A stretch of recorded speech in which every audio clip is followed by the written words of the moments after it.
ਓਂਕਾਰ ਸਤਨਾਮ ਕਰਤਾ ਪੁਰਖ ਨਿਰਭਉ ਨਿਰਵੈਰ ਅਕਾਲ ਮੂਰਤ ਅਜੂਨੀ ਸੈਭੰ ਗੁਰ ਪ੍ਰਸਾਦ। ਵਾਹਿਗੁਰੂ ਜੀ ਕਾ ਖਾਲਸਾ ਵਾਹਿਗੁਰੂ ਜੀ ਕੀ ਫਤਿਹ। ਪਵਿੱਤਰ ਗੁਰੂ ਕੀ ਸਾਜੀ ਨਵਾਜੀ ਹੋਈ ਸਾਧ ਸੰਗਤ ਜੀ,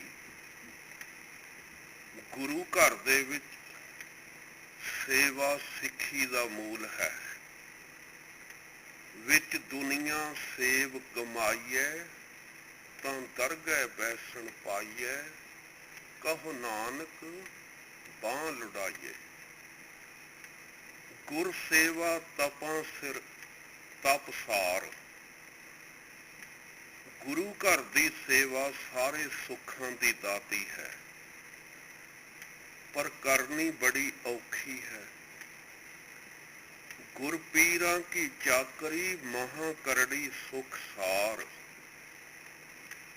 ਹਸਤੀ ਸਿਰ ਜਿਉ ਅੰਕਸ ਹੈ, ਆਹਰਣ ਜਿਉ ਸਿਰ ਦੇ, ਮਨ ਤਨ ਅੱਗੇ ਰੱਖ ਕੇ ਊਬੀ ਸੇਵ ਕਰੇ। ਮਨ ਤਨ ਆਗੇ ਰੱਖ ਕੇ ਊਬੀ ਸੇਵ ਕਰੇ। ਗੁਰੂ ਘਰ ਵਿੱਚ ਸੇਵਾ ਤੇ ਰੀਝ ਕੇ ਸਤਿਗੁਰਾਂ ਨੇ ਗੁਰਗੱਦੀ ਅਤੇ ਮੰਜੀਆਂ ਬਖਸ਼ਿਸ਼ ਕੀਤੀਆਂ। ਭਾਈ ਬਹਿਲੋ ਜੀ, ਭਾਈ ਸਾਲੋ ਜੀ, ਭਾਈ ਮੰਝ ਜੀ, ਭਾਈ ਭਗਤੂ, ਬ੍ਰਹਮ ਗਿਆਨੀ ਗੁਰਸਿੱਖ ਸੇਵਾ ਦੁਆਰਾ ਹੀ ਦੁਨੀਆ ਤੇ ਪੂਜਨੀਕ ਤੇ ਰਹਿਬਰ ਬਣੇ। ਸੇਵਾ ਕਈ ਪ੍ਰਕਾਰ ਦੀ ਹੈ। ਆਪਣੇ ਸਰੀਰ ਦੀ ਸਫਾਈ, ਇਸ਼ਨਾਨ ਕਰਨਾ, ਵਸਤਰ ਸੁਥਰੇ ਪਾਉਣੇ, ਮਕਾਨ ਦੀ ਸਫਾਈ, ਆਪਣੇ ਗਲੀ ਮਹੱਲੇ ਦੀ ਸਫਾਈ, ਦੇਸ਼ ਕੌਮ ਦੀ ਸੇਵਾ। ਸਭ ਤੋਂ ਵੱਡੀ ਸੇਵਾ ਗੁਰਪੀਰਾਂ ਦੀ ਹੈ। ਸੇਵਾ ਸੰਤਨ ਕੀ ਭਲੀ, ਅੰਤ ਮਿਲਾਵੇ ਰਾਮ। ਮਾਤਾ ਪਿਤਾ ਦੀ ਸੇਵਾ, ਗਰੀਬ ਤੇ ਤਰਸ ਕਰਕੇ ਰੋਟੀ ਕੱਪੜਾ ਦਾਨ ਦੇਣ ਦੀ ਸੇਵਾ। ਸਾਰਿਆਂ ਨੂੰ ਵਾਹਿਗੁਰੂ ਦਾ ਰੂਪ ਜਾਣ ਕੇ ਹਰ ਇੱਕ ਦੀ ਸੇਵਾ ਟਹਿਲ ਕਰਨੀ। ਤੁਲਸੀ ਇਸ ਸੰਸਾਰ में सब सो मिलिए धाए, ना जान्यो किस रूप में नारायण मिल है आए। कई पुरुष नेमी हन, कई पुरुष प्रेमी हन। ਵਾਹਿਗੁਰੂ ਜਿਹੜੇ ਪੁਰਸ਼ ਦਿਨ ਰਾਤ ਪ੍ਰੇਮ ਵਿੱਚ ਲੀਨ ਰਹਿੰਦੇ ਹਨ, ਪ੍ਰਸੰਨ ਰਹਿੰਦੇ ਹਨ, ਉਹਨਾਂ ਤੇ ਮਿਹਰ ਬਖਸ਼ਿਸ਼ ਕਰ ਦਿੰਦਾ ਏ। ਪ੍ਰੇਮ ਤੋਂ ਬਿਨਾਂ ਸੇਵਾ ਸਿਮਰਨ ਦਾ ਫਲ ਥੋੜਾ ਹੁੰਦਾ ਹੈ। ਮੁੱਖ ਭਗਤੀ ਪ੍ਰੇਮ ਹੈ। ਸੇਵਾ ਤੋਂ ਬਿਨਾਂ ਭਗਤੀ ਨਹੀਂ ਹੁੰਦੀ ਤੇ ਭਗਤੀ ਤੋਂ ਬਿਨਾਂ ਗਿਆਨ ਦੀ ਪ੍ਰਾਪਤੀ ਨਹੀਂ ਹੁੰਦੀ। ਗਿਆਨ ਤੋਂ ਬਿਨਾਂ ਮੁਕਤੀ ਨਹੀਂ ਹੁੰਦੀ। ਸੇਵਾ ਸਭ ਦਾ ਮੂਲ ਹੈ। ਮੁਕਤੀ ਤੋਂ ਬਿਨਾਂ ਜਨਮ ਮਰਨ ਮੁੱਕਦਾ ਨਹੀਂ। ਗੁਰੂ ਨਾਨਕ ਦੇ ਲੰਗਰਾਂ ਦੀ ਸੇਵਾ ਬਹੁਤ ਉੱਤਮ ਹੈ। ਸਿੱਖ ਸੰਗਤਾਂ ਨੂੰ ਪ੍ਰੇਮ ਸਹਿਤ ਲੰਗਰ ਛਕਾਉਣੇ, ਸੁੰਦਰ ਮਕਾਨ ਸੰਗਤਾਂ ਵਾਸਤੇ ਆਰਾਮ ਕਰਨ ਵਾਸਤੇ ਬਣਾਉਣੇ, ਸ਼ਰਧਾ ਤੇ ਪ੍ਰੇਮ ਸਹਿਤ ਪੱਖੇ ਦੀ ਜਲ ਪਾਣੀ ਦੀ ਸੇਵਾ ਕਰਨੀ। ਗੁਰੂ ਕੇ ਸਿੱਖ ਸੰਤ ਤੇ ਸਾਧ ਸੰਗਤ ਹੰਸਾਂ ਸਮਾਨ ਹੁੰਦੇ ਹਨ। ਇਹਨਾਂ ਦੀ ਸੇਵਾ ਫਲ ਮੁਕਤ ਭੁਗਤ ਪ੍ਰਾਪਤ ਹੁੰਦੇ ਹਨ। ਭਾਈ ਹਿੰਦਾਲ ਜੰਡਿਆਲਾ ਵਾਸੀ ਗੋਬਿੰਦ ਗੁਰੂ ਕੇ ਲੰਗਰ ਵਿੱਚ ਆਟਾ ਗੁੰਨਣ ਦੀ ਸੇਵਾ ਕਰਦਾ ਹੁੰਦਾ ਸੀ। ਇਹ ਬੜਾ ਹੀ ਪ੍ਰੇਮੀ ਤੇ ਸ਼ਰਧਾਵਾਨ ਸਿੱਖ ਸੀ। ਇੱਕ ਦਿਨ ਧੰਨ ਗੁਰੂ ਰਾਮਦਾਸ ਜੀ ਬਿਆਸਾ ਤੋਂ ਇਸ਼ਨਾਨ ਕਰਕੇ ਸਿੱਧੇ ਗੁਰੂ ਕੇ ਲੰਗਰ ਵਿੱਚ ਆ ਗਏ। ਉਸ ਸਮੇਂ ਭਾਈ ਹਿੰਦਾਲ ਜੀ ਗੁਰੂ ਕੇ ਲੰਗਰ ਦਾ ਆਟਾ ਗੁੰਨ ਰਿਹਾ ਸੀ। ਜਦ ਹਿੰਦਾਲ ਨੇ ਗੁਰੂ ਜੀ ਨੂੰ ਦੇਖਿਆ ਤਾਂ ਜਲਦੀ ਉੱਠ ਕੇ ਆਪਣੇ ਆਟੇ ਨਾਲ ਭਰੇ ਹੋਏ ਹੱਥ ਆਪਣੀ ਪਿੱਠ ਪਿੱਛੇ ਕਰ ਲਏ ਅਤੇ ਸ਼ਰਧਾ ਨਾਲ ਸੀਸ ਗੁਰੂ ਜੀ ਦੇ ਚਰਨਾਂ ਤੇ ਰੱਖ ਦਿੱਤਾ। ਗੁਰੂ ਜੀ ਹਿੰਦਾਲ ਦੀ ਸੇਵਾ ਤੇ ਪ੍ਰੇਮ ਵੇਖ ਕੇ ਬਹੁਤ ਪ੍ਰਸੰਨ ਹੋਏ। ਗੁਰੂ ਜੀ ਨੇ ਉਸੇ ਵਕਤ ਹਿੰਦਾਲ ਜੀ ਨੂੰ ਸਰੋਪਾ ਦਿੱਤਾ। ਹਿੰਦਾਲ ਨੇ ਉਹ ਸਰੋਪਾ ਆਪਣੇ ਸਿਰ ਤੇ ਰੱਖਿਆ ਤਾਂ ਤਿੰਨਾਂ ਲੋਕਾਂ ਦੀ ਸੋਝੀ ਹੋ ਗਈ।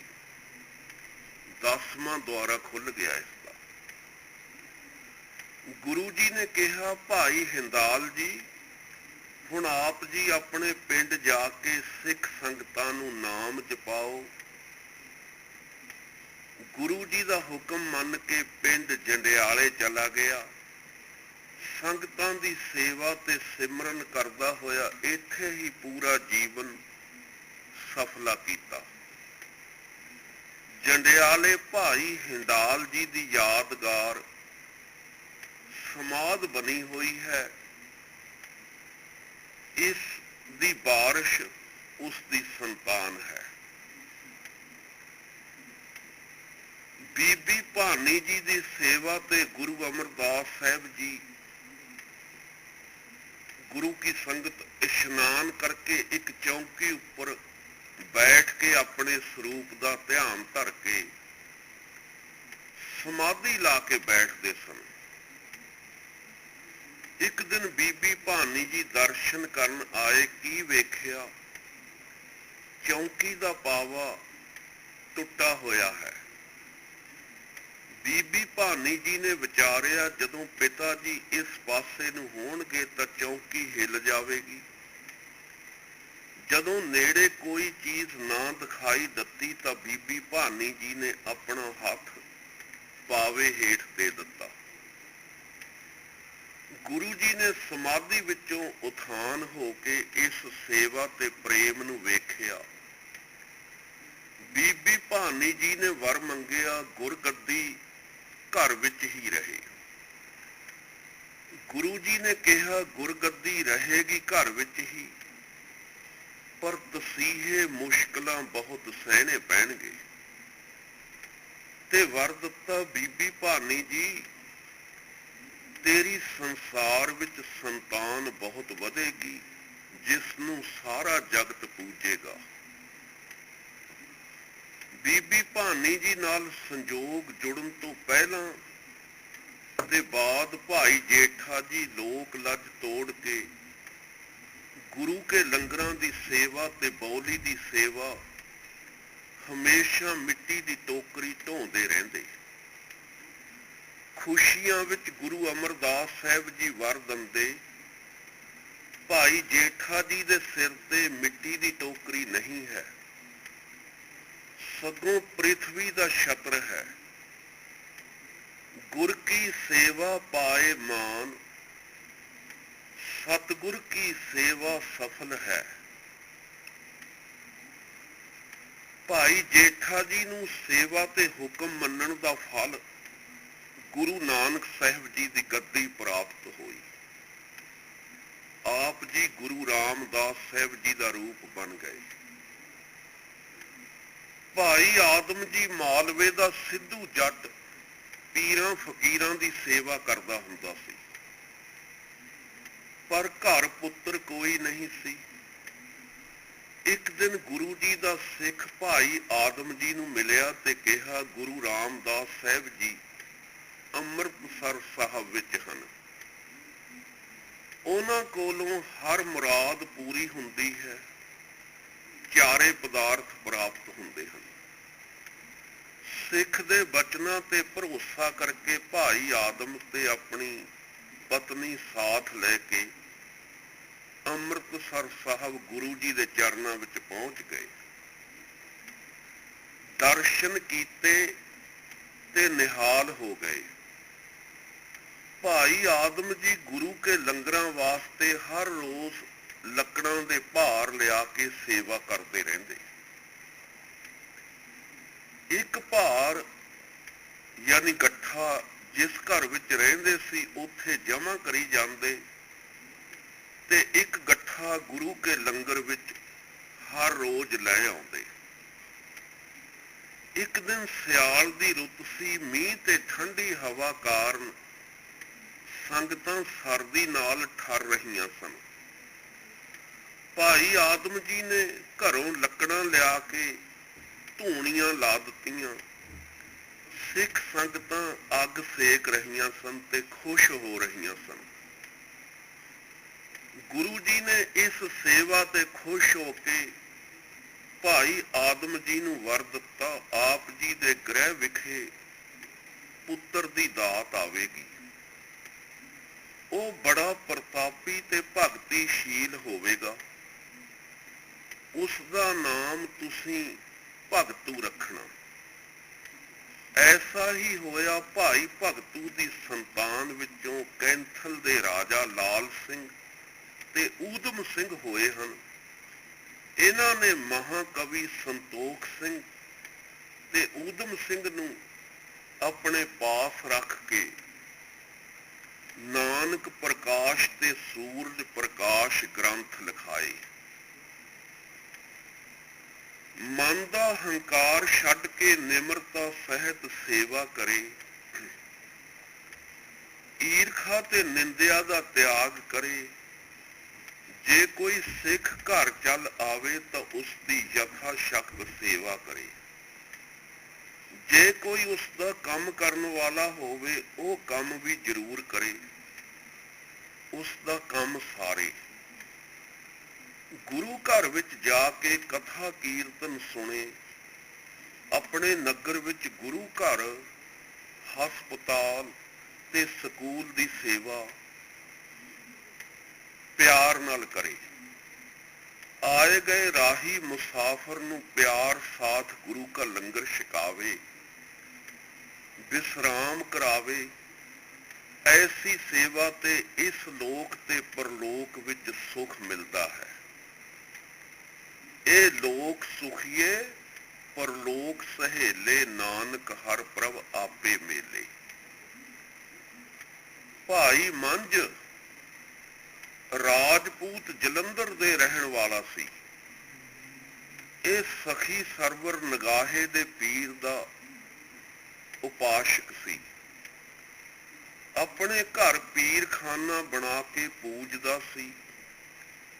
ਭਾਈ ਮੰਝ ਜੀ ਨੇ ਕੁਝ ਪ੍ਰੇਮੀਆਂ ਤੋਂ ਗੁਰੂ ਜੀ ਦੀ ਮਹਿਮਾ ਸੁਣੀ ਤੇ ਦਰਸ਼ਨ ਕਰਨ ਦਾ ਮਨ ਵਿੱਚ ਚਾਅ ਆਇਆ, ਖਿੱਚ ਪਈ। ਭਾਈ ਮੰਝ ਧੰਨ ਗੁਰੂ ਅਰਜਨ ਦੇਵ ਸਾਹਿਬ ਜੀ ਦੇ ਦਰਸ਼ਨ ਕਰਨ ਵਾਸਤੇ ਹਰਮੰਦਰ ਸਾਹਿਬ ਆਇਆ ਤੇ ਬੇਨਤੀ ਕੀਤੀ, ਮਹਾਰਾਜ ਮੈਨੂੰ ਆਪਣਾ ਸੇਵਕ ਬਣਾਓ। ਮੈਨੂੰ ਸਰਵਰ ਪੀਰ ਵੱਲੋਂ ਸ਼ਰਧਾ ਨਹੀਂ ਰਹੀ।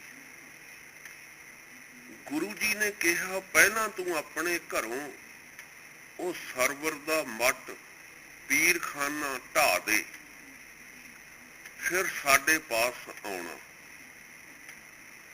ਮੰਝ ਨੇ ਐਸਾ ਹੀ ਕਰਕੇ ਗੁਰੂ ਜੀ ਪਾਸ ਆ ਗਿਆ। ਗੁਰੂ ਜੀ ਨੇ ਕਿਹਾ, ਵਾਹਿਗੁਰੂ ਦਾ ਜਾਪ ਕਰਿਆ ਕਰ ਤੇ ਸਿੱਖ ਸੰਗਤਾਂ ਦੀ ਸੇਵਾ ਕਰਿਆ ਕਰ।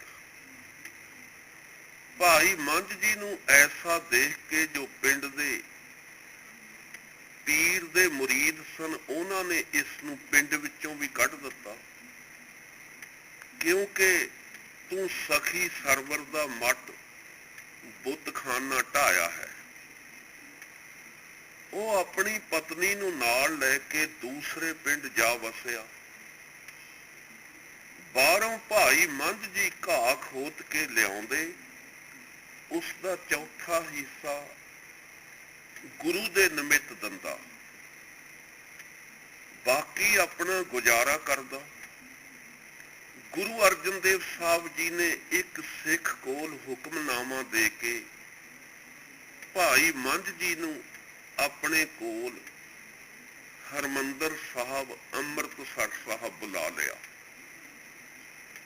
ਹੁਣ ਭਾਈ ਮੰਝ ਜੀ ਹਰ ਰੋਜ਼ ਲੱਕੜੀਆਂ ਦਾ ਗੱਠਾ ਗੁਰੂ ਕੇ ਲੰਗਰ ਵਾਸਤੇ ਲਿਆਉਣ ਲੱਗੇ।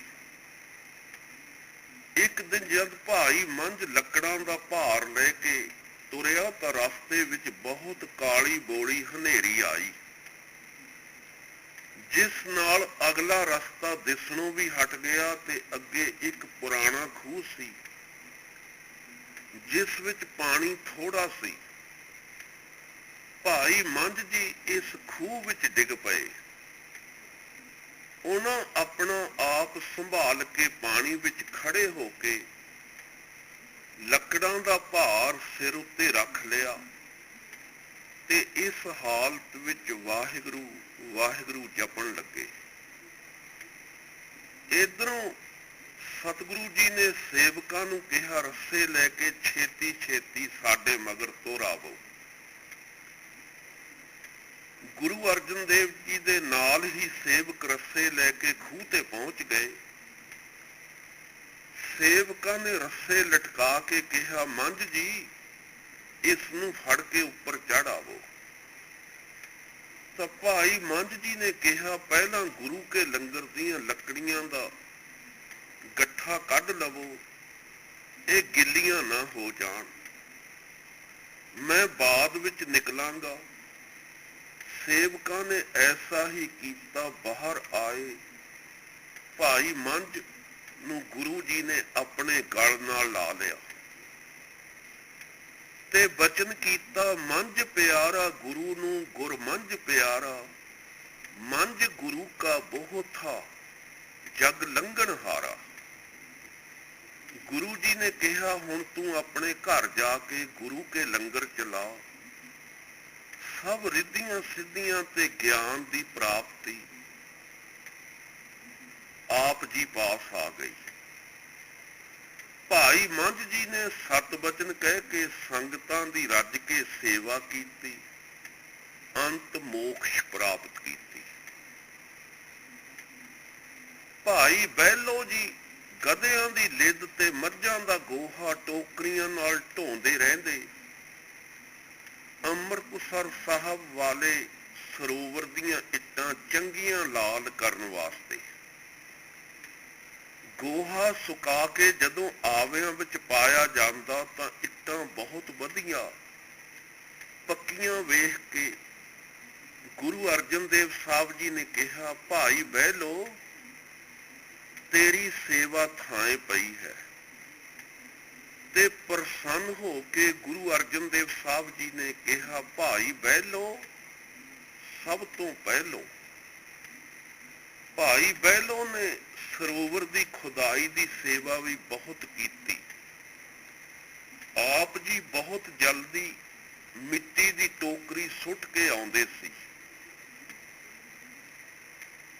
ਭਾਈ ਬੁੱਧੂ ਪਰਜਾਪਤ ਕੁਮਾਰ ਗੁਰੂ ਅਰਜਨ ਦੇਵ ਜੀ ਦਾ ਸਿੱਖ ਸੀ। ਭਾਈ ਬੁੱਧੂ ਇੱਟਾਂ ਦੇ ਕੱਚੇ ਭਾਂਡਿਆਂ ਨੂੰ ਆਵੇ ਚਾੜਨ ਦਾ ਕੰਮ ਵੀ ਕਰਦਾ ਹੁੰਦਾ ਸੀ। ਇੱਕ ਵਾਰੀ ਭਾਈ ਬੁੱਧੂ ਜੀ ਨੇ ਬੇਨਤੀ ਕੀਤੀ, ਗੁਰੂ ਜੀ ਮੇਰੇ ਘਰ ਵਿੱਚ ਚਰਨ ਪਾਓ ਤੇ ਗੁਰੂ ਕਾ ਲੰਗਰ ਛਕੋ। ਗੁਰੂ ਸਾਹਿਬ ਜੀ ਨੇ ਉਸਦੇ ਪ੍ਰੇਮ ਨੂੰ ਵੇਖ ਕੇ ਬੇਨਤੀ ਪ੍ਰਾਪਤ ਕਰ ਲਈ, ਬੇਨਤੀ ਪ੍ਰਵਾਨ ਕਰ ਲਈ। ਸਮਾਂ ਆਉਣ ਤੇ ਗੁਰੂ ਜੀ ਤੇ ਸਾਧ ਸੰਗਤ ਨੇ ਲੰਗਰ ਛਕਿਆ ਤੇ ਪੁੱਛਿਆ, ਬੁੱਧੂ ਜੀ ਦੱਸੋ ਆਪ ਜੀ ਦੀ ਕੀ ਭਾਵਨਾ ਹੈ? ਅਰਦਾਸ ਕਰੀਏ ਤਾਂ ਬੇਨਤੀ ਕੀਤੀ, ਗੁਰੂ ਜੀ ਆਵਾ ਇੱਟਾਂ ਦਾ ਚੰਗੀ ਤਰ੍ਹਾਂ ਪੱਕ ਜਾਵੇ, ਇਹ ਅਰਦਾਸ ਕਰੋ। ਜਦ ਸਿੱਖ ਸੰਗਤਾਂ ਨੇ ਗੁਰੂ ਕਾ ਲੰਗਰ ਛਕ ਲਿਆ, ਮਗਰੋਂ ਭਾਈ ਲੱਖੂ ਸਿੱਖ ਆ ਗਿਆ ਤੇ ਕਿਹਾ, ਮੈਨੂੰ ਵੀ ਗੁਰੂ ਕਾ ਲੰਗਰ ਛਕਾਓ। ਬੁੱਧੂ ਨੇ ਕਿਹਾ, ਹੁਣ ਲੰਗਰ ਵਰਤ ਚੁੱਕਾ ਹੈ। ਸੰਗਤ ਨੇ ਹੱਥ ਵੀ ਧੋ ਲਏ ਹਨ। ਅਰਦਾਸ ਵਿੱਚ ਕਿਹਾ, ਬੁੱਧੂ ਦਾ ਆਵਾ ਪੱਕਾ। ਲੱਖੂ ਨੇ ਬਾਹਰ ਖੜੇ ਨੇ ਕਿਹਾ, ਬੁੱਧੂ ਦਾ ਆਵਾ ਕੱਚਾ ਕੱਚਾ। ਇੱਕ ਲੋੜਵੰਦ ਸਿੱਖ ਨੂੰ ਗੁਰੂ ਕਾ ਲੰਗਰ ਨਹੀਂ ਛਕਾਇਆ, ਆਵਾ ਕੱਚਾ ਹੀ ਰਹੇਗਾ। ਕਿਉਂਕਿ ਭਾਈ ਲੱਖੂ ਜੀ 21 ਪਾਠ ਰੋਜ਼ ਜਪਜੀ ਸਾਹਿਬ ਜੀ ਦੇ ਕਰਦੇ ਸਨ। ਗੁਰੂ ਨਾਨਕ ਦੀ ਗੱਦੀ ਦੇ ਅਨੰਦ ਸਿੱਖ ਸਨ। ਬੁੱਧੂ ਨੇ ਕਿਹਾ, ਮੇਰੇ ਆਵੇ ਦੀ ਅਰਦਾਸ ਵਿੱਚ ਗੁਰੂ ਜੀ ਆਪ ਹਾਜ਼ਰ ਸਨ। ਜਦੋਂ ਕਈ ਦਿਨਾਂ ਤੋਂ ਬਾਅਦ ਆਵੇ ਦੀਆਂ ਇੱਟਾਂ ਕੱਢੀਆਂ ਤਾਂ ਸਾਰਾ ਹੀ ਆਵਾ ਕੱਚਾ ਪਿਆ ਸੀ। ਭਾਈ ਬੁੱਧੂ ਲਾਹੌਰ ਤੋਂ ਗੁਰੂ ਜੀ ਕੋਲ ਹਰਿਮੰਦਰ ਸਾਹਿਬ ਅੰਮ੍ਰਿਤਸਰ ਸਾਹਿਬ ਆ ਕੇ ਬੇਨਤੀ ਕੀਤੀ, ਮਹਾਰਾਜ ਕੀ ਗੱਲ ਹੈ, ਆਵਾ ਸਾਰਾ ਕੱਚਾ ਹੀ ਰਹਿ ਗਿਆ ਹੈ। ਤਾਂ ਗੁਰੂ ਜੀ ਨੇ ਕਿਹਾ, ਤੂੰ ਲੱਖੂ ਸਿੱਖ ਨੂੰ ਗੁਰੂ ਕਾ ਲੰਗਰ ਨਹੀਂ ਛਕਾਇਆ। ਉਸ ਦੀ ਰਸਨਾ ਤੇ ਅਸੀਂ ਰਹਿੰਦੇ ਹਾਂ। ਭਾਈ ਲੱਖੂ ਜੀ ਜੋ ਬੋਲਦਾ ਹੈ ਉਹੀ ਬਚਨ ਅਟੱਲ ਸੱਚ ਹੋ ਜਾਂਦਾ ਹੈ। ਗੁਰੂ ਜੀ ਨੇ ਕਿਹਾ, ਬੁੱਧੂ ਤੇਰਾ ਆਵਾ ਪੱਕਿਆਂ ਦੇ ਭਾਅ ਵਿਕੇਗਾ। ਬਾਰਿਸ਼ ਬਹੁਤ ਹੋਵੇਗੀ। ਠੇਕੇਦਾਰ ਨੇ ਸ਼ਾਹੀ ਕਿਲੇ ਦੀ ਨੀਂਹ ਭਰਨ ਵਾਸਤੇ ਤੇਰੀਆਂ ਕੱਚੀਆਂ ਪਿੱਲੀਆਂ ਇੱਟਾਂ ਪੱਕੀਆਂ ਦੇ ਭਾਅ ਲੈ ਜਾਣੀਆਂ ਹਨ। ਇਹ ਬਚਨ ਸੱਤ ਹੋਇਆ। ਬੁੱਧੂ ਜੀ ਦਾ ਸਾਰਾ ਆਵਾ ਪੱਕਿਆਂ ਦੇ ਭਾਅ ਵਿਕ ਗਿਆ। ਗੁਰੂ ਜੀ ਨੇ ਲੱਖੂ ਸਿੱਧਕੀ ਸਿੱਖ ਦੀ ਪੈਜ ਵੀ ਰੱਖੀ। ਵਾਹਿਗੁਰੂ ਅਕਾਲ ਪੁਰਖ ਆਪ ਕਾਰ ਸੇਵਾ ਕਰਨ ਆਇਆ। ਅੰਮ੍ਰਿਤਸਰ ਸਾਹਿਬ ਸਰੋਵਰ ਸਾਹਿਬ ਦੀ ਬੇਅੰਤ ਸਿੱਖ ਸੰਗਤਾਂ ਵੀ ਸੇਵਾ ਕਰਦੀਆਂ ਸਨ। ਗੁਰੂ ਜੀ ਆਪ ਦੁੱਖ ਭੰਜਨੀ ਬੇਰੀ ਹੇਠ ਬੈਠੇ ਸੰਗਤਾਂ ਨੂੰ ਦਰਸ਼ਨ ਦਿੰਦੇ ਹੁੰਦੇ ਸੀ। ਹੋਰ ਸਾਰੇ ਦੇਵਤੇ ਵੀ ਆਪਣੇ ਸਰੂਪ ਪਲਟ ਕੇ ਆ ਗਏ, ਵਾਹਿਗੁਰੂ ਜੀ ਦੇ ਸਾਥ ਹੀ। ਗੁਰੂ ਜੀ ਨੇ ਵੇਖਿਆ ਬੜੇ ਉਤਸ਼ਾਹ ਤੇ ਫੁਰਤੀ ਸਾਥ ਟੋਕਰੀਆਂ ਭਰਦੇ ਸਨ ਤੇ ਬਾਹਰ ਸੁੱਟਦੇ ਸਨ। ਦੇਵਤਿਆਂ ਦੇ ਰੰਗ ਰੂਪ ਵੀ ਨਿਆਰੇ ਸਨ। ਵਾਹਿਗੁਰੂ ਜੀ ਦੀ ਟੋਕਰੀ ਸਿਰ ਤੋਂ ਗਿੱਠ ਉੱਚੀ ਜਾ ਰਹੀ ਸੀ। ਇਹ ਕੌਤਕ ਵੇਖ ਕੇ ਗੁਰੂ ਅਰਜਨ ਦੇਵ ਸਾਹਿਬ ਜੀ ਨੇ ਸ਼ਬਦ ਉਚਾਰਿਆ, ਸੂਹੀ ਮਹੱਲਾ ਪੰਜਵਾਂ। ਸੰਤਾਂ ਕੇ ਕਾਰਜ ਆਪ ਖਲੋਇਆ, ਹਰ ਕੰਮ ਕਰਾਵਣ ਆਇਆ ਰਾਮ। ਧਰਤ ਸੁਹਾਵੀ ਤਾਲ ਸੁਹਾਵਾ, ਵਿੱਚ ਅੰਮ੍ਰਿਤ ਜਲ ਛਾਇਆ ਰਾਮ। ਗੁਰੂ ਰਾਮਦਾਸ ਸਾਹਿਬ ਜੀ ਦੇ ਸਿੱਖ ਭਾਈ ਸਾਲੋ ਜੀ ਸਨ। ਸ਼ਹਿਰ ਅੰਮ੍ਰਿਤਸਰ ਸਾਹਿਬ ਦੀ ਰਚਨਾ ਤੇ ਸਰੋਵਰ ਦੀ ਸੇਵਾ ਭਾਈ ਸਾਲੋ ਜੀ ਨੇ ਬਹੁਤ ਕੀਤੀ। ਗੁਰੂ ਸਾਹਿਬ ਜੀ ਨੇ ਆਪ ਜੀ ਨੂੰ ਸਭ ਰਿੱਧੀਆਂ ਸਿੱਧੀਆਂ ਬਖਸ਼ਿਸ਼ ਕੀਤੀਆਂ ਸੀ। ਛੇਵੇਂ ਗੁਰਾਂ ਨੇ ਆਪ ਆਪਣੇ ਹੱਥੀਂ ਭਾਈ ਸਾਲੋ ਜੀ ਦਾ ਸੰਸਕਾਰ ਕੀਤਾ ਸੀ। ਭਾਈ ਸਾਲੋ ਜੀ ਨੂੰ ਗੁਰੂ ਸਾਹਿਬ ਜੀ ਨੇ ਅੰਮ੍ਰਿਤਸਰ ਸਾਹਿਬ ਸ਼ਹਿਰ ਦੇ ਕੋਤਵਾਲ ਦੀ ਪਦਵੀ ਬਖਸ਼ੀ ਸੀ। ਜੋ ਪ੍ਰੇਮੀ ਜਨ ਸੇਵਾ ਤੇ ਦਾਨ ਪੁੰਨ ਕਰਦੇ ਹਨ, ਉਹਨਾਂ ਨੂੰ ਅਰੋਗ ਸਰੀਰ, ਸੁਸ਼ੀਲ ਇਸਤਰੀ ਤੇ ਆਗਿਆਕਾਰ ਪੁੱਤਰ, ਅੰਨ ਪਦਾਰਥ ਤੇ ਧਨ ਦੀ ਪ੍ਰਾਪਤੀ ਹੁੰਦੀ ਹੈ। ਗੁਰੂ ਸਾਹਿਬ ਜੀ ਚਾਰੇ ਪਦਾਰਥ ਬਖਸ਼ਿਸ਼ ਕਰ ਦਿੰਦੇ ਹਨ। ਗ੍ਰਸਤੀ ਦਾ ਵੱਡਾ ਪੁੰਨ ਇਹੀ ਹੈ, ਸੇਵਾ ਤੇ ਦਾਨ ਪੁੰਨ ਕਰਨਾ, ਨਾਮ ਜਪਣਾ। ਸੰਮਣ ਤੇ ਮੂਸਣ ਇਹ ਦੋਵੇਂ ਸ਼ਾਹਬਾਜ਼ਪੁਰ ਪਿੰਡ ਦੇ ਰਹਿਣ ਵਾਲੇ ਮਜ਼ਦੂਰੀ ਕਰਦੇ ਸਨ। ਇਹ ਪਿਓ ਪੁੱਤਰ ਨੇ ਲਾਹੌਰ ਡੱਬੀ ਬਾਜ਼ਾਰ ਵਿੱਚ ਜਦੋਂ ਗੁਰੂ ਜੀ ਬੌਲੀ ਦੀ ਰਚਨਾ ਕਰ ਰਹੇ ਸਨ ਤਾਂ ਗੁਰੂ ਸਾਹਿਬ ਜੀ ਨੂੰ ਪ੍ਰਸ਼ਾਦ ਛਕਣ ਵਾਸਤੇ ਬੇਨਤੀ ਕੀਤੀ।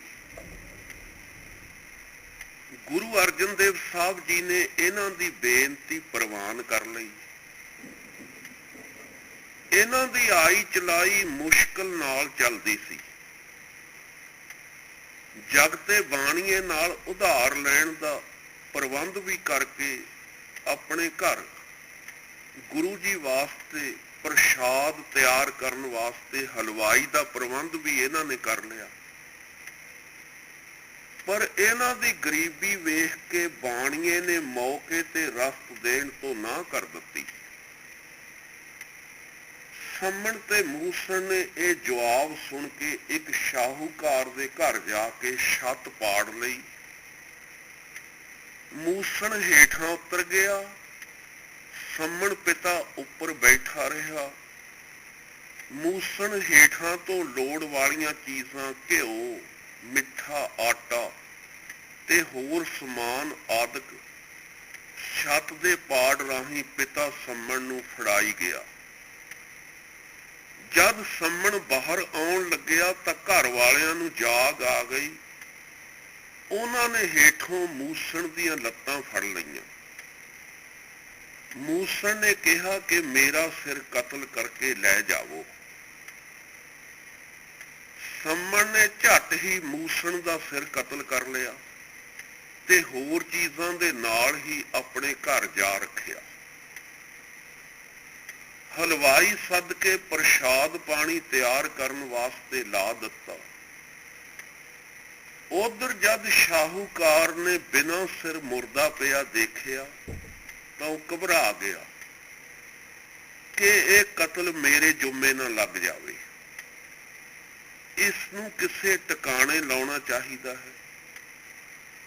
ਉਹ ਭੱਜਾ ਭੱਜਾ ਸੰਮਣ ਕੋਲ ਗਿਆ ਤੇ ਕਹਿਣ ਲੱਗਾ, ਮੇਰੇ ਕੋਲੋਂ ਮਜ਼ਦੂਰੀ ਪੈਸੇ ਜਿੰਨੇ ਮਰਜ਼ੀ ਲੈ ਲੈ, ਮੇਰੇ ਘਰੋਂ ਲਾਸ਼ ਚੁੱਕ ਕੇ ਐਸੀ ਜਗ੍ਹਾ ਸੁੱਟ ਕੇ ਆ ਜਿੱਥੇ ਕਿਸੇ ਨੂੰ ਪਤਾ ਨਾ ਲੱਗੇ। ਹੁਣ ਸੰਮਣ ਨੂੰ ਤਾਂ ਪਤਾ ਹੀ ਸੀ। ਉਹ ਝੱਟ ਸ਼ਾਹੂਕਾਰ ਦੇ ਘਰੋਂ ਪੁੱਤਰ ਮੂਸਣ ਦੀ ਲਾਸ਼ ਚੁੱਕ ਲਿਆਇਆ ਤੇ ਆਪਣੇ ਪਿਛਲੇ ਅੰਦਰ ਰੱਖ ਕੇ ਧੜ ਨਾਲ ਸਿਰ ਜੋੜ ਕੇ ਉੱਪਰ ਕੱਪੜਾ ਪਾ ਦਿੱਤਾ ਅਤੇ ਸੰਗਤਾਂ ਦਾ ਤੇ ਗੁਰੂ ਸਾਹਿਬ ਜੀ ਦਾ ਲੰਗਰ ਤਿਆਰ ਕਰਨ ਲੱਗ ਪਿਆ। ਗੁਰੂ ਕਾ ਲੰਗਰ ਤਿਆਰ ਹੋ ਗਿਆ। ਗੁਰੂ ਜੀ ਵੀ ਆ ਗਏ। ਲੰਗਰ ਵਰਤ ਕੇ ਛਕਣ ਦੀ ਤਿਆਰੀ ਹੋਣ ਲੱਗੀ ਤਾਂ ਗੁਰੂ ਅਰਜਨ ਦੇਵ ਸਾਹਿਬ ਜੀ ਨੇ ਪੁੱਛਿਆ, ਸੰਮਣ, ਮੂਸਣ ਕਿੱਥੇ ਹੈ ਤੇਰਾ ਪੁੱਤਰ? ਉਹ ਸੇਵਾ ਵਿੱਚ ਸ਼ਾਮਲ ਕਿਉਂ ਨਹੀਂ ਹੋਇਆ? ਸੰਮਣ ਨੇ ਕਿਹਾ, ਮਹਾਰਾਜ, ਉਹ ਤਾਂ ਸਦਾ ਦੀ ਨੀਂਦ ਸੁੱਤਾ ਪਿਆ ਹੈ, ਹੁਣ ਉੱਠ ਨਹੀਂ ਸਕਦਾ।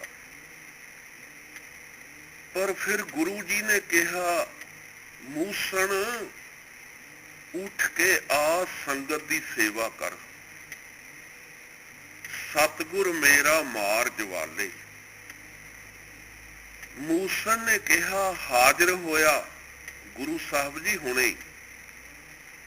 ਝੱਟ ਆ ਕੇ ਗੁਰੂ ਜੀ ਨੂੰ ਨਮਸਕਾਰ ਕਰਕੇ ਸੇਵਾ ਕਰਨ ਲੱਗਾ। ਗੁਰੂ ਗ੍ਰੰਥ ਸਾਹਿਬ ਵਿੱਚ ਸ਼ਬਦ ਹੈ, ਸੰਮਣ ਜੋ ਇਸ ਪ੍ਰੇਮ ਕੀ ਦਮ ਕਹਿ ਹੋਤੀ ਸਾਟ, ਰਾਵਨ ਹੁਤੇ ਸੋ ਰੰਕ ਨੇ ਜਿਨ ਸਿਰ ਦੀਨੇ ਕਾਟ।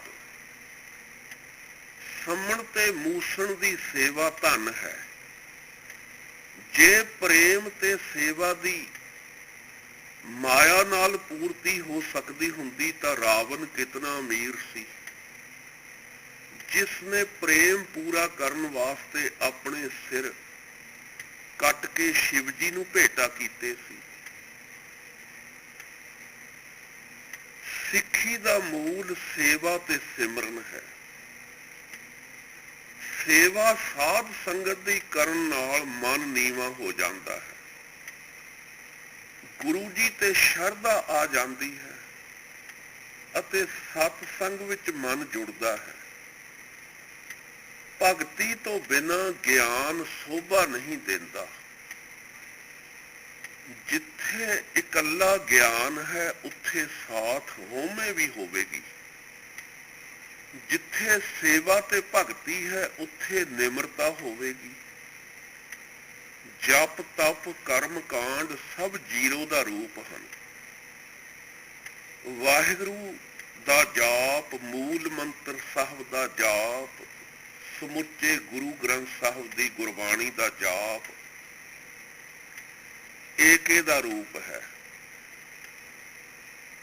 ਤਨ ਮਨ ਧਨ ਦੁਆਰਾ ਸੰਗਤਾਂ ਤੇ ਗੁਰੂ ਸਾਹਿਬ ਜੀ ਦੀ ਸੇਵਾ ਕਰੇ। ਵਾਹਿਗੁਰੂ ਏਕੇ ਦਾ ਰੂਪ ਹੈ। ਏਕੇ ਦੇ ਸਾਥ ਹੀ ਜੀਰੋ ਦੀ ਮਹਾਨਤਾ ਹੈ, ਵੈਲਿਊ ਹੈ।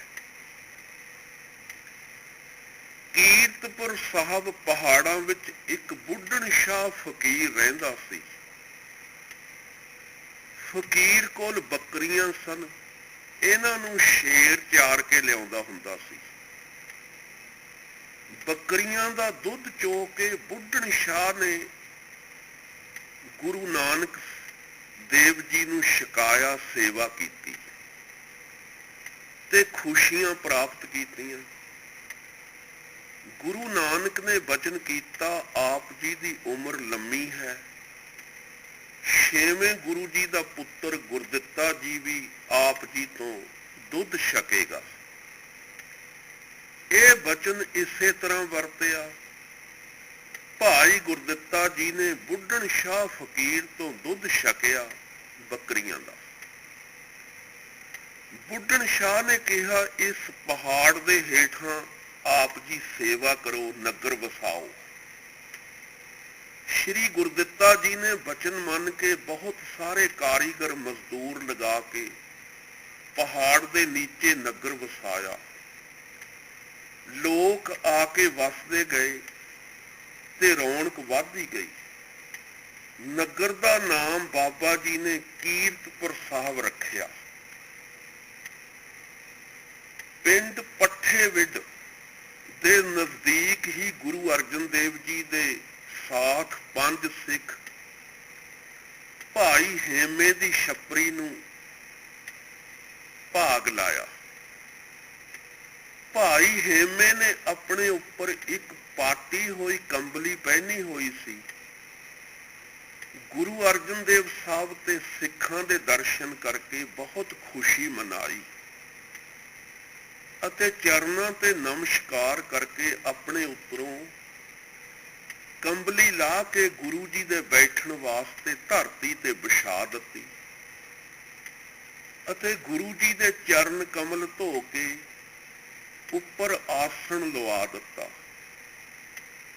ਚੱਕੀ ਪੀਸ ਕੇ ਆਟਾ ਤਿਆਰ ਕਰਕੇ ਗੁਰੂ ਜੀ ਤੇ ਸਿੱਖਾਂ ਨੂੰ ਬੜੇ ਹੀ ਪ੍ਰੇਮ ਨਾਲ ਪ੍ਰਸ਼ਾਦ ਗੁਰੂ ਕਾ ਲੰਗਰ ਛਕਾਇਆ।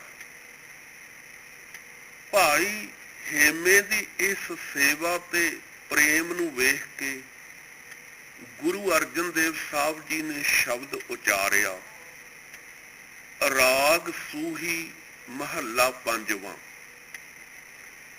ਭਲੀ ਸੁਹਾਵੀ ਛਾਪਰੀ ਜਾ ਮੈਂ ਗੁਣ ਗਾਏ, ਕਿਤ ਹੀ ਕਾਮ ਨ ਧੌਲ ਹਰ ਜਿਤ ਹਰ ਵਿਸਰਾਏ। ਰਹਾਉ ਆਨੰਦ ਗਰੀਬੀ ਸਾਧ ਸੰਗ ਜਿਤ ਪ੍ਰਭ ਚਿਤ ਆਏ, ਜਲ ਜਾਉ ਇਹੋ ਵਡਪਨਾ ਮਾਇਆ ਲਪਟਾਏ। ਪੀਸਨ ਪੀਸ ਓਡ ਕਾਮਰੀ ਸੁਖ ਮਨ ਸੰਤੋਖ ਆਏ, ਐਸੋ ਰਾਜ ਨ ਕਿਤੇ ਕਾਜ ਜਿਤ ਨ ਤ੍ਰਿਪਤਾਏ। ਨਗਨ ਫਿਰਤ ਰੰਗ ਏਕ ਕਹਿ ਉਹ ਸੋਭਾ ਪਾਏ, ਪਾਟ ਪਟੰਬਰ ਬਿਰਥਿਆ ਜੇ ਰਚ ਲੋਭਾਏ। ਸਭ ਕਸ਼ ਤੁਮਰੇ ਹਾਥ ਪ੍ਰਭ ਆਪ ਕਰੇ ਕਰਾਏ, ਸਾਸ ਸਾਸ ਸਿਮਰਤ ਰਹਾ ਨਾਨਕ ਦਾਨ ਪਾਏ। ਜੋ ਪ੍ਰੇਮੀ ਜਨ ਧਰਮ ਦੀ ਕਿਰਤ ਕਰਦੇ ਹਨ, ਵੰਡ ਛਕਦੇ ਹਨ, ਨਾਮ ਜਪਦੇ ਹਨ ਅਤੇ ਨਿਸ਼ਕਾਮ ਸੇਵਾ ਕਰਦੇ ਹਨ, ਉਹਨਾਂ ਨੂੰ ਹਰ ਰੰਗ ਵਿੱਚ ਕਾਦਰ ਆਪਣੀ ਕੁਦਰਤ ਵਿੱਚ ਨਜ਼ਰ ਆਉਂਦਾ ਹੈ।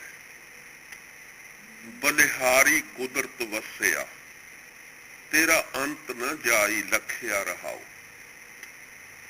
आपे हर एक रंग है आपे बहु रंगी, जो तिस भावे नानका साई गल चंगी। हर रंग विच आप ही प्यारा खेडदा दिखाई देंदा ਏ। गुरबाणी दे अध्ययन वड्डे पद्धर ते घर घर पहुंचाउण दी भारी लोड़ है। कौम दी नवीं पनीरी नूं सांभਣਾ बहुत ਜ਼ਰੂਰੀ है। सिख सेवादारां दे जुम्मे दुनिया विचों दुरमत खोटी मत नूं खत्म करन दा कारज है। सिख ने अपने मान ताण दी परवाह न करदे होए भी लोक सेवा दा कारज करना है। सिੱਖੀ ਦਾ ਆਧਾਰ ਸੇਵਾ ਤੇ ਸਿਮਰਨ ਹੈ। ਸੇਵਾ ਨਾਲ ਹੀ ਜ਼ੁਲਮ ਦੇ ਵਿਰੁੱਧ ਸਹੀ ਸੰਘਰਸ਼ ਛੇੜਨ ਦੀ ਭਾਵਨਾ ਉਪਜਦੀ ਹੈ। ਸੇਵਾ ਦਾ ਖੇਤਰ ਬੜਾ ਹੀ ਵਿਸ਼ਾਲ ਹੈ। ਅਨਕ ਭਾਂਤ ਕਰ ਸੇਵਾ ਕਰੀਏ। ਸੇਵਾ ਤੇ ਨਿਮਰਤਾ ਨਾਲ ਹੀ ਲੋਕਾਂ ਦੇ ਮਨਾਂ ਨੂੰ ਜਿੱਤਿਆ ਜਾ ਸਕਦਾ ਹੈ। ਗੁਰ ਸੇਵਾ ਤੇ ਭਗਤ ਕਮਾਈ, ਤਬ ਇਹ ਮਾਨਸ ਦੇਹੀ ਪਾਈ। ਜਿਵੇਂ ਮਿੱਤਰ ਅਤੇ ਦੁਸ਼ਮਣ ਦੀ ਯਾਦ ਹੀ ਮਨ ਨੂੰ ਬੇਚੈਨੀ ਅਤੇ ਸ਼ਾਂਤੀ ਪੈਦਾ ਕਰਦੀ ਹੈ, ਇਸੇ ਤਰ੍ਹਾਂ ਗੁਰੂ ਜੀ ਦੀ ਯਾਦ ਸ਼ਾਂਤੀ ਪੈਦਾ ਕਰਦੀ ਹੈ। ਹਿਰਦੇ ਨੂੰ ਤਮਾਸ਼ੇ, ਡਰਾਮੇ, ਨਸ਼ੇ, ਈਰਖਾ, ਬੇਚੈਨੀ ਮਨ ਨੂੰ ਪੈਦਾ ਕਰਦੇ ਹਨ। ਗੁਰੂ ਜੀ ਬੇੜੀ ਦਾ ਰੂਪ ਹਨ।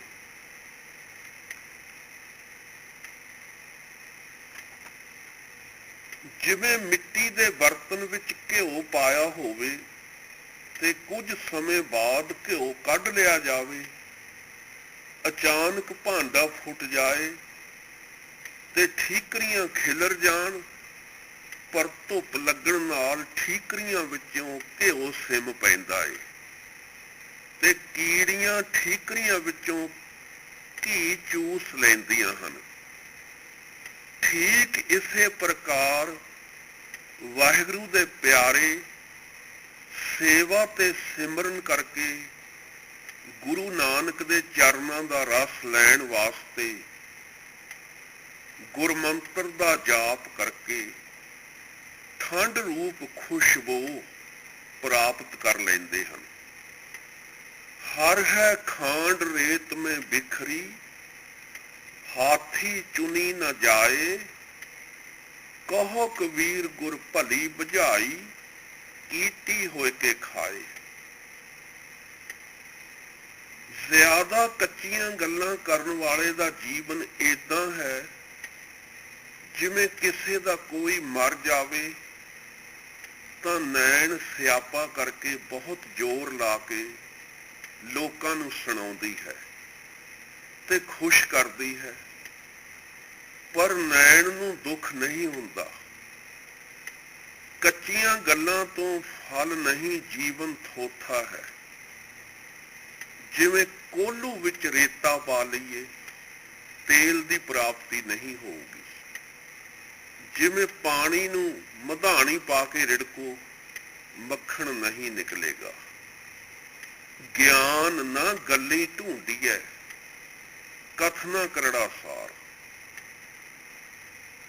ਜੋ ਗੁਰੂ ਜੀ ਨੂੰ ਸਾਖੀ ਰੂਪ ਸਮਝ ਕੇ ਬੇਨਤੀਆਂ ਕਰਦਾ ਹੈ ਨਿਮਾਣਾ ਹੋ ਕੇ, ਉਸ ਦੇ ਕਾਰਜ ਵਾਹਿਗੁਰੂ ਆਪ ਹੀ ਸਵਾਰਦਾ ਹੈ। ਅੰਗੀਕਾਰੋ ਕਰੇ ਤੇਰਾ ਕਾਰਜ ਸਭ ਸਵਾਰਨ। ਬਹੁਤ ਲੋਕ ਖਾਂਦੇ ਛੋਲੇ ਹਨ, ਡਕਾਰ ਲੱਡੂਆਂ ਦੇ ਲੈਂਦੇ ਹਨ, ਗੱਲਾਂ ਸੰਸਾਰ ਦੀਆਂ ਕਰਦੇ ਰਹਿੰਦੇ ਹਨ ਤੇ ਵਾਹਿਗੁਰੂ ਨੂੰ ਮਿਲਣਾ ਚਾਹੁੰਦੇ ਹਨ।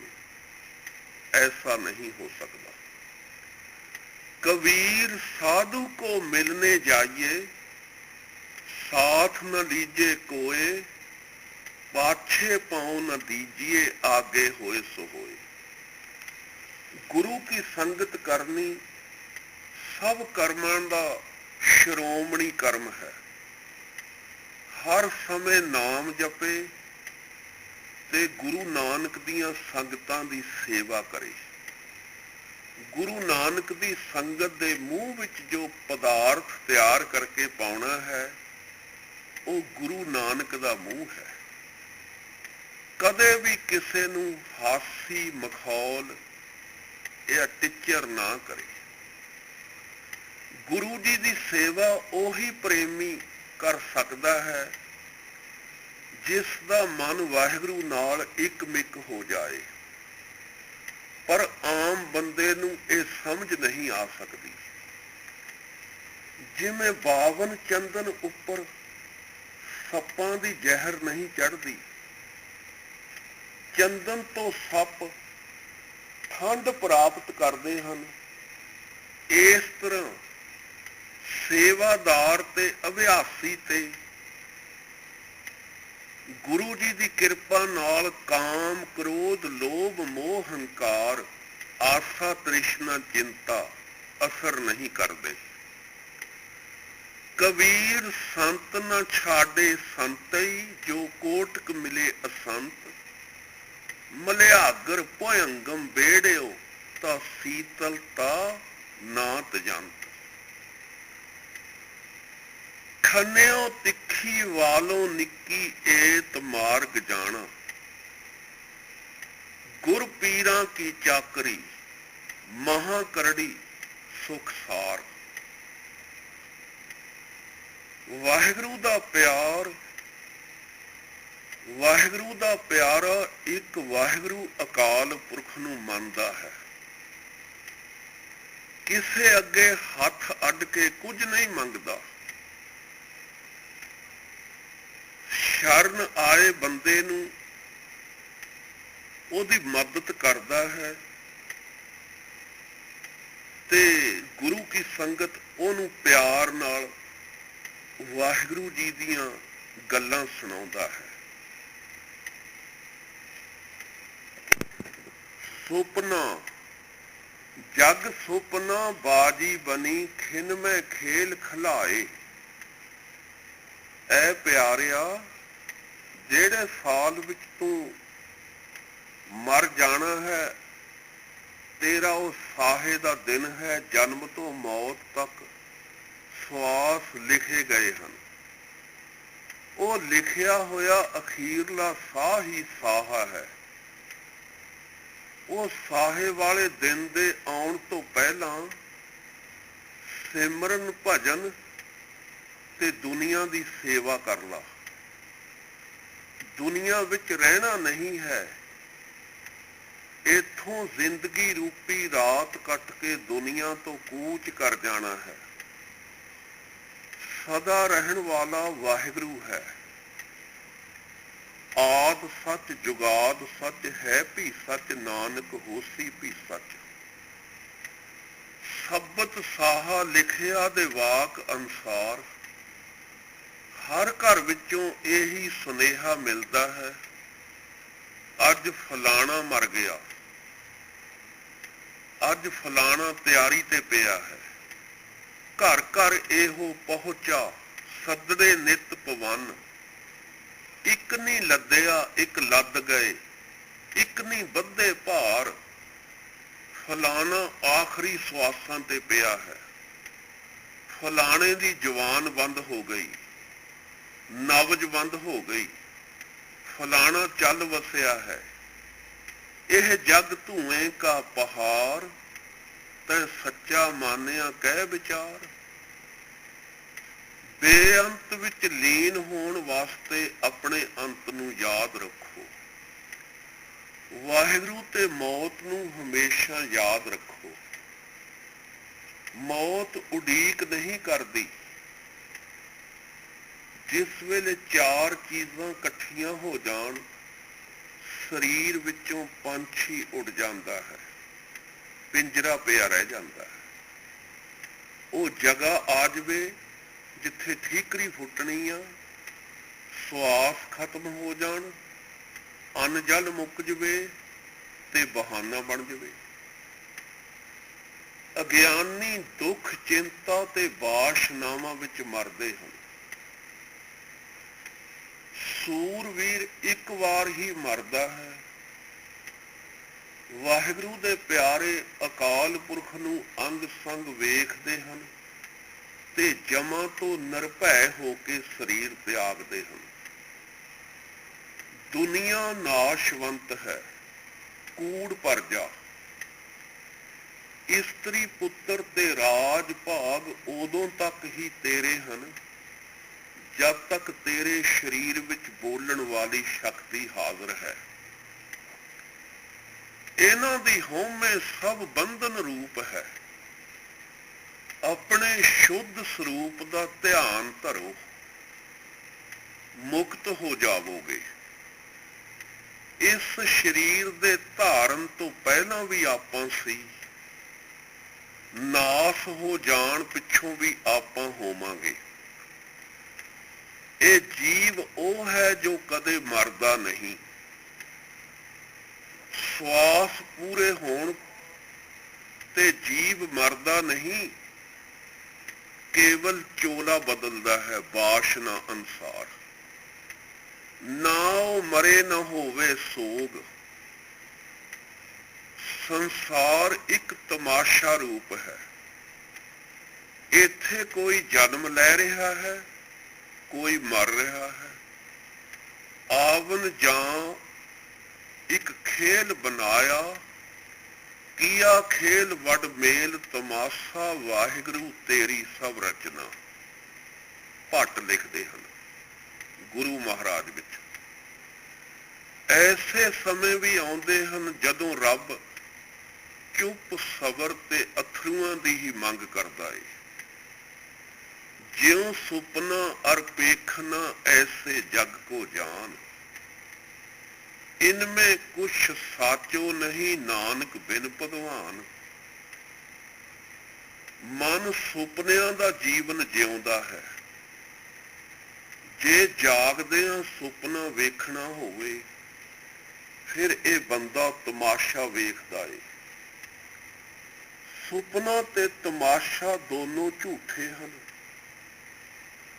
ਜੋ ਮਨੁੱਖ ਇਹਨਾਂ ਤੇ ਭਰੋਸਾ ਕਰ ਲਵੇ ਉਹ ਠਗਿਆ ਜਾਂਦਾ ਹੈ। ਸਾਧ ਸੰਗਤ ਜੀ, ਜੇ ਤਮਾਸ਼ੇ ਵਾਲੇ ਦੇ ਲੋਕ